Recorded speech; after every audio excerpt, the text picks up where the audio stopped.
Hello viewers, இனி நம்ம பார்க்க போறது ஒன் பீஸ் எபிசோட் 246.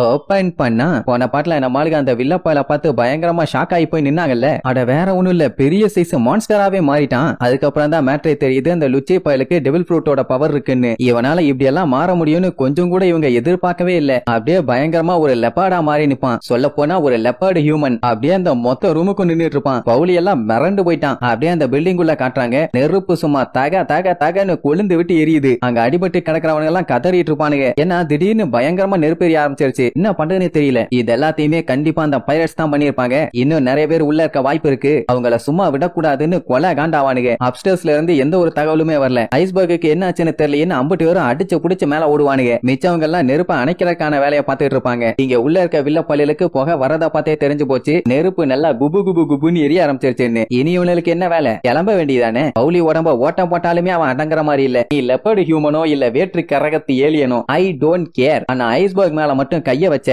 மகனே உன்னை சல்லி சல்லியா செதுக்கிடுவேன் அப்படின்னா இன்னும் திருந்தல. நம்ம சாப்பருக்கெல்லாம் பார்த்தவனே தெரிஞ்சு போச்சு இது கார்னிவோர் ஜோயன் டைப்னு. ஏன்னா இந்த அளவுக்கு ப்ரூட்டலா அந்த டைப் மட்டும் தான் இருக்கும். அவனும் அதுக்கு ஆமாம்பா. மொத்தம் 3 டைப்ல டெவில் ஃப்ரூட் இருக்கு. ஒன்னு Lohia type, Joan type, பாரமீத்தியா type. இன்னும் அதுல யூனிக்கான பவர்ஸ் எல்லாம் நிறைய இருக்குது. ஆனா ஜோயன் டைப்ல தான் உண்மையான பிசிக்கல் ஆகுமெண்டேஷன் இருக்குது. அப்படின்னா வேற ஒண்ணும் இல்ல, இவங்க எந்த அளவுக்கு ட்ரெயின் ஆகுறாங்களோ அந்த அளவுக்கு அவங்க ஸ்ட்ராங் ஆயிட்டே போவாங்க. க்ளோஸ் ரேஞ்ச் அட்டாக்னு வந்தாலே இந்த ஜோயன் டைப் தான் ஸ்ட்ராங்கஸ்ட் ஸ்பீசிஸ். இப்படி அவன் ஒண்ணு விடாம கிளாஸ் எடுத்துட்டு இருப்பானா பவுலிக்கு காண்டாயிரும். பின்ன இதெல்லாம் இப்ப படிச்சு வச்சுட்டு அவன் என்ன நாளைக்கு எக்ஸாம் எழுத போறான்? என்ன வந்தா எனக்கு என்னங்கிற மாதிரி கத்துவான். கரெக்ட் தான். போயும் இவங்கிட்ட எல்லாம் போய் கதையை சொல்லி டைம் வேஸ்ட் பண்ணிட்டு இருக்கான்ல. இந்த நெருப்புல சிக்கி சின்ன பின்னமாகறதுக்குள்ள இவங்க இந்த ஏரியா விட்டு எஸ்கேப் ஆகணும். இல்லன்னா டன் டன் டனகனக்காதான். இப்படி இவனுக்கு பேசிட்டு இருக்கும் போதே கீழ இருந்து மேல ஆளுங்க வர ஆரம்பிச்சிருவானுங்க. வந்தா மட்டும் என்ன பிரயோஜனம்? ஆல்ரெடி அங்க வளைச்சு வளைச்சு எல்லாத்தையும் துவச்சு போட்டுதான் வந்தாங்க. இப்ப இங்க வந்தா மட்டும் என்ன ஆக போகுதுன்னு சொல்லிட்டு டெம்பஸ்ட் கிக்குன்னு ஒரு கிக்கு விடுவான். இதுக்கு முன்னாடி அவனுக்கு விட்ட கிக் எல்லாமே அங்க இருந்த செவுரை மட்டும் தான் வெட்டுச்சு. ஆனா இப்ப இவன் அந்த லெப்பாடா மாதிரி விட்ட கிக்குல அந்த மொத்த பில்டிங்குமே ஒரு வெட்டு விழும். இப்படி சடனா ஒரு பில்டிங்க வெட்டுனா என்ன ஆகும்? மேல இருக்க மொத்த இடமும் கொலாப்ஸ் ஆகி அப்படியே கண்ணா பின்னாடி இடிஞ்சு கீழே விழ ஆரம்பிக்குமா? அதுல இருந்து தப்பிக்கிறதுக்குள்ள எல்லாம் படாத பாடுபட்டு ஓடுவாங்க. அப்போன்னு பார்த்தேன்னாவும் நமி மேல சிவரு விழ போகுமா? அதுக்குள்ள சாப்பர் அவளை தள்ளி விட்டுட்டு இவன் குறுக்க போய் விழுந்துருவான். இப்ப அவன் மாட்டிட்டானா? அந்த டைம் பவுலி கஷ்டப்பட்டு போய் ஐஸ்பர்க தூக்கிட்டு இருப்பான். எனக்கு தெரிஞ்சு ஐஸ்பர்கை விட பவுலியை தான் கண்டமேனிக்கு பஞ்சர் பண்ணி வச்சிருக்கானுங்க. ஆனா அவன் போய் இவனை காப்பாத்துறான். பட் முடியல, முக்கி தான் காப்பாத்துவான். ஐஸ்பர்கே பார்த்துட்டு டேய் என்னை விட ஓனலவ தான் கவலைக்கிடமா இருக்கு, பேசாம போன்னு சொன்னா கேட்க மாட்டான். உங்களை காப்பாத்தாம இங்க இருந்து நான் போக மாட்டேன்னு தூக்கிட்டு கிளம்புவானா? சரி, அந்த வில்ல கூட்டம் மொத்தம் போயிருக்கும்னு பார்த்தா அப்படியே ரவுண்டு கட்டி போஸ்ட் கொடுத்து நிப்பாங்க. கிழிஞ்சது கிருஷ்ணகிரி, வடிஞ்சது வடகிரி, சும்மாரா எவ்வளவு பெரிய பஞ்சாயத்து போயிட்டு இருக்குது.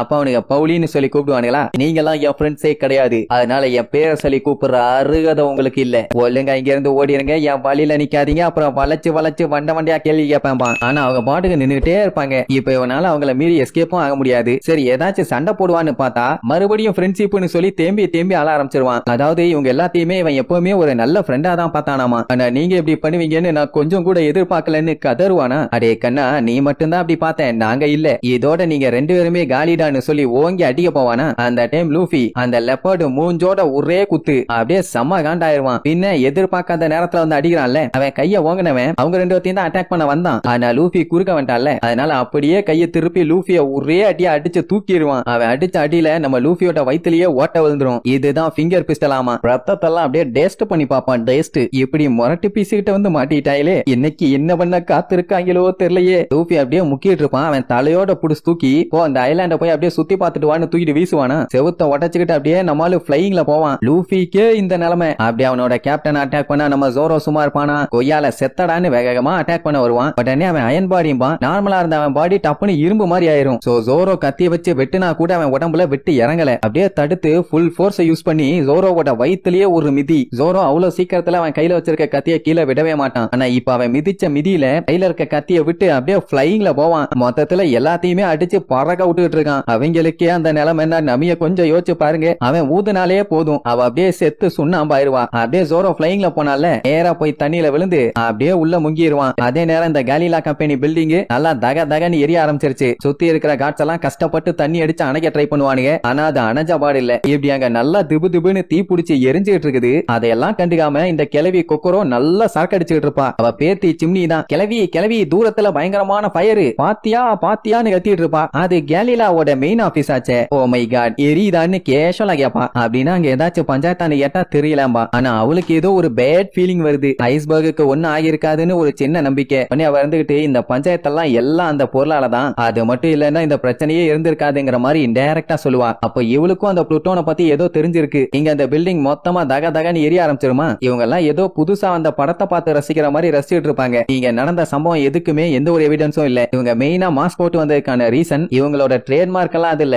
நம்ம லூஃபியோட டீமை கோர்த்து விடணும். அதுக்காக மட்டும்தான். இதுல வேற பவுலியும் ஐஸ்பர்கையும் நல்லா தீக்கு நடுவுல கெட்டி போட்டானுங்க. என்னதான் நீங்க சூப்பரான ஷிப் இன்ஜினியராவே இருந்தாலும், ஏன் இந்த சிட்டிக்கே மேயரா இருந்தாலும் உன்னால எல்லாம் ஒண்ணும் பண்ண முடியாது. வேர்ல்டு கவர்மெண்ட் தான்டா என்னைக்குமே பவர்ஃபுல். நாங்க யாருன்னு காமிச்சிட்டோம்லன்னு சொல்லி அந்த 4 பேரும் பயங்கரமா நின்னுட்டு இருப்பாங்க. ஊருக்குள்ள 4 பேரு 4 விதமா பேசுவாங்கன்னு சொல்லுவாங்கல்ல, அந்த 4 பேர் இவங்க தான். சரி இப்போதைக்கு கேலிலா கம்பெனில இவங்க வேலையெல்லாம் முடிஞ்சு போச்சு. இனி அந்த பிராங்கிய கண்டுபிடிச்சு 4 மிதி மிதிச்சு அந்த ப்ளூ பிரிண்ட வாங்கணும். அத பண்ணா வேலை முடிஞ்சேன்னு சும்மா வில்லத்தனமா அவங்க 4 பேரும் கிளம்பறதோட இன்னும் கொஞ்ச நேரம் இதே மாதிரி எரிஞ்சுன்னா போதும். யாராலையும் உள்ள போக முடியாது, உள்ள இருக்கவங்களை காப்பாற்றவும் முடியாது. ஐஸ்பர்கை யாராச்சும் பாத்தீங்களாடான்னு விசாரிச்சா யாருமே பாக்கலாம்பாங்க. அப்படின்னு என்ன அர்த்தம், அவன் இன்னும் பில்டிங் குள்ள தான் இருக்கான்னு நல்லா தெரிஞ்சு போச்சு. ஆனா இன்னும் அவனுக்கு நம்பிக்கை என்னன்னா ஸ்ட்ராங்கான அந்த ஷிப்ரைட்ஸ் 3 பேரும் இன்னும் அவரு கூட தான் இருக்காங்க. அதனால அவருக்கு எவ்வளவு பெரிய ஆபத்து வந்தாலும் சரி அவங்க 3 பேரும் சேர்ந்து கண்டிப்பா காப்பாத்திடுவாங்கிற மாதிரி சொல்லிட்டு இருப்பானுங்க. இந்த லூசு பள்ளிகளுக்கு அவங்களாலதான் ஐஸ்பர்க்கு ஆபத்துன்னே தெரியாம போச்சே. சரி இருந்தாலும் பரவாயில்ல செக் பண்ணுவோம்னு சொல்லிட்டு அப்படியே அந்த பில்டிங்கை சுத்தி ஓடிட்டு இருப்பானுங்க. அந்த டைம் தான் நம்ம நமி அங்க பாப்பானுங்க. அவ மயக்கம் போட்டு பேன்னு இறப்பா. அட ஒண்ணும் இல்ல பில்டிங் குள்ள இருந்து ஜம்ப் பண்ணிருக்கா போல,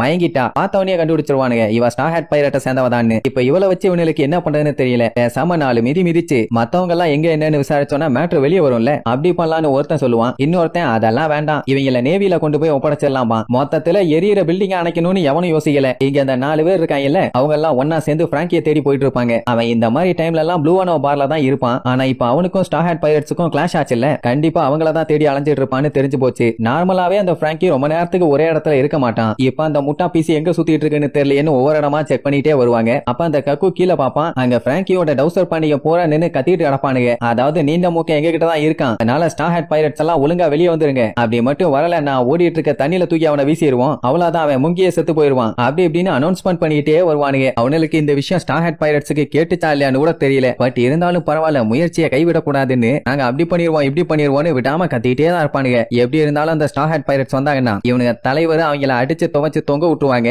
அதனால அவனுங்க வரட்டும் பாத்துக்கலாங்கிற மாதிரி சொல்லிட்டு இருப்பானுங்களா. அந்த டைம் லுச்சி வந்து ஆமா இப்ப நீங்க யாருக்கோ வெயிட் பண்ணிட்டு இருக்கீங்களே யாருன்னு சொல்லி கேட்பான். ஏய் யாரா நீ தம்பி, தேவையில்லாத இடத்துல வந்து தேவையில்லாத வேலையெல்லாம் பார்க்க கூடாது, ஒழுங்கா அப்படியா ஓடிரு, இல்லைன்னா பொட்டனிலே 4 போட்டு படுக்க வச்சிருவேன் போ போ போ போ போன்னு யாருன்னு தெரியாம பத்தி விடுவானுங்க. அவன் தெளிவா சொல்லிடுவான், கண்ணா நீ அடுத்த 3 செகண்ட்ல சாக கூடாதுன்னா பேசாம என் கேள்விக்கு ஒழுங்கா பதில் சொல்லுன்னு. அப்பவே லைட்டா அள்ளு விடும். என்ன இவன் பொசுக்குன்னு சாவ பத்தி பேசுறான், ஒரு வேலை செஞ்சாலும் செஞ்சிருவானோன்னு. ஆனா இவனு சைடு கூட்டம் நிறைய இருக்குல்ல, சோ சில பல நண்டு சிண்டுகள்லாம் முன்னாடி இருக்கவன ஏத்தி விடுவாங்க. இவெல்லாம் ஒரு ஆளு நம்மள வந்து மிரட்டிட்டு இருக்கான். தம்புடு நாங்க யாரோட ஃபேமிலி தெரியுமா, தெரிஞ்சான்னு இப்படி பேச மாட்டேன்னு வேற மிரட்டுவானுங்களா. அவன் அதெல்லாம் கேர் பண்ண மாட்டான். இவங்க ஸ்டார் ஹேட் பைரட்ஸ் பத்தி கத்தும் போது இவங்களோட வேற ஹவுஸ் பிரிட்ஜ் கடியில இருக்குன்னு சொல்லி கத்தி இருப்பானுங்க. அதாவது அங்கதான் உசோப்ப வச்சு சம்பவம் பண்ண போறானுங்களாமா. சோ அங்கதான் பிராங்கி இருக்கானாங்கிற மாதிரி விசாரிப்பான். என்ன ப்ரோ என்ன பேசிட்டு இருக்க, உனக்கு அவர்கிட்ட என்ன பஞ்சாயத்து, முதல்ல நீ அவரை மீட் பண்ணுனா என்கிட்ட முதல்ல பேசணும் கண்ணு, என்ன தாண்டணும் அப்ப எங்களை எல்லாம் தாண்டி தாண்டா அவட்ட போகணும்னு சொல்லிட்டு அவசரப்பட்டு அவனை அட்டாக் பண்றதுக்கு மொத்த பேரும் பாஞ்சு போவானுங்க. அடுத்து என்ன ஆகும்னு நான் தனியா சொல்லணும்னு அவசியம் இல்ல,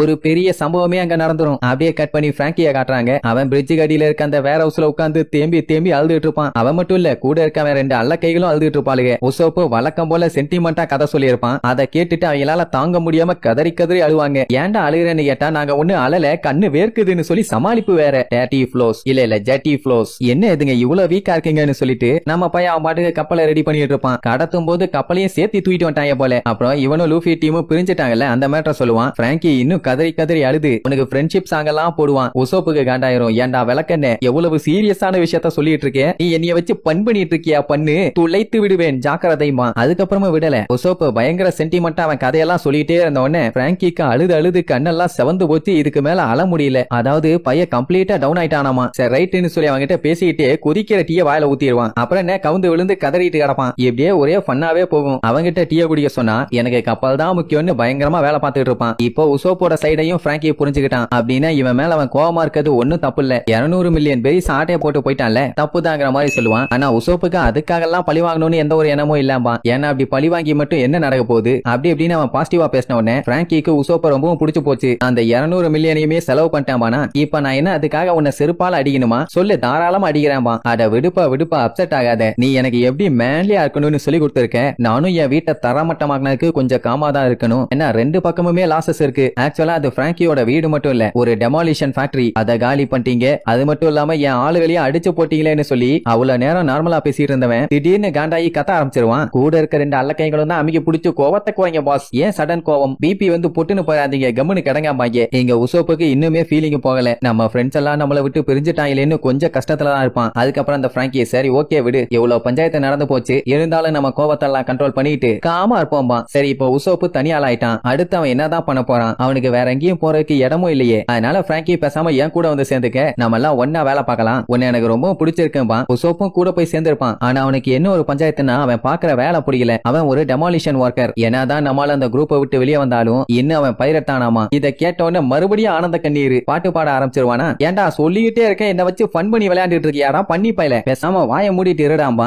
அவனுக்கு என்னன்னா நெக்ஸ்ட் உசோப்பு என்ன பண்ண போறான்னு தெரியணுமாமா. பட் உசோப்புக்கு இவன் விஷயத்துல அவன் மூக்க நுழைக்கிறது சுத்தமா புரியல. இப்ப நம்மளுக்கு என்ன ஒரு விஷயம் புரியலன்னா, பெரிய ஸ்டோம் ஒன்னு வரப்போகுது. அப்படி இருக்கும்போது இந்த மாதிரி ஒரு இடத்துல இருந்து ரிலாக்ஸ் பண்றதெல்லாம் ஓகேவான்னு கேட்பான். அது வரும்போது எல்லாம் மாத்தி ஹெல்ப் பண்ணிக்க வேண்டியதான்பா. ஆக்சுவலா இப்பல இருந்து நட்ட நடு ராத்திரிக்குள்ள மொத்த வீடுகளுமே முங்கி செகண்ட் ஃப்ளோர் வரைக்கும் தண்ணி போயிடும். இந்த டைம்க்கெல்லாம் உசோப்பு ஸ்ட்ரீட்ல இருந்திருந்தான் கண்டிப்பா முங்கி கண்டபடி நீச்சல் அடிச்சிட்டு இருந்திருப்பான். இங்க இந்த இடத்துல எல்லாம் அதை பத்தி கவலையே பட தேவையில்லை. அவன் பாட்டுக்கு அவன் கப்பலை ரெடி பண்ணிட்டு நிம்மதியா இருக்கலாம்பா. உடனே உசோப்பு ரொம்ப தேங்க்ஸ்பா, ஏன்னா இப்ப இவன் கூட்டிட்டு வந்ததுனால தானே நம்மளால சேஃப்டியா இருக்கான். தேங்க்ஸ்னு சொன்னவன அவனுக்கு காண்டாவும். இதுக்கிட்ட ஸ்டேஞ்சர் மாதிரி பேசிட்டு இருக்க, நம்ம எல்லாம் ஃப்ரெண்ட்ஸுங்கன்னு சொல்லுவான். ஒவ்வொரு வருஷமும் இதே மாதிரி தான் நடக்கும். இவங்களும் இப்படித்தான் இவாக்குவேட் பண்ணுவாங்க. வருஷம் இவங்களுக்கு இது ஒண்ணுதான் தலைவலி. இப்படி ஒரு விஷயம் நடந்துட்டு போனா கூட பரவாயில்ல, சியோட லெவல் கொஞ்சம் கொஞ்சமா அதிகமாகிட்டே போகுது. அத பார்க்கும் போதே நல்லாவே தெரியும். சில 100 வருஷங்களுக்கு முன்னாடி எல்லாம் இவங்க எல்லாருமே தரையில தான் வீடு கட்டி இருந்தாங்க. ஆனா இப்போ அப்படி இல்ல, மொத்த சிட்டியுமே தண்ணியில மிதந்துட்டு இருக்குது. இந்த சைடு வாக்ஸ் கெனால்ஸ் எல்லாமே கட்டி வச்சிருக்கதே இந்த பஞ்சாயத்தால தான். சுருக்கமா சொல்லணும்னா வாட்டர் லெவல் இன்க்ரீஸ் ஆக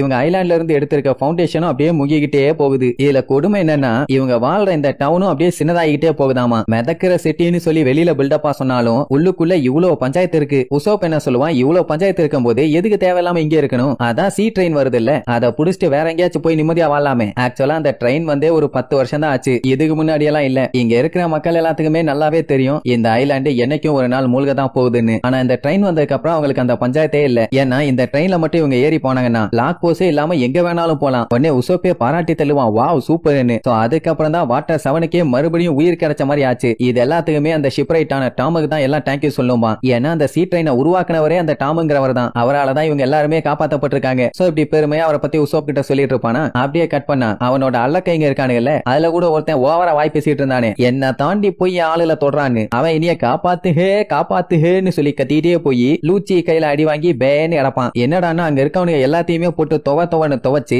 அந்த பிராங்கி எங்க இருக்காங்கிற மேட்டரை கலெக்ட் பண்ணிட்டானுங்க. அவ்வளவு பெரிய பரம்பரை ரகசியத்தையே கண்டுபிடிச்சவனுங்க. பிராங்கி எங்க இருக்கான்னு இவனுல வச்சு கண்டுபிடிக்க முடியாது.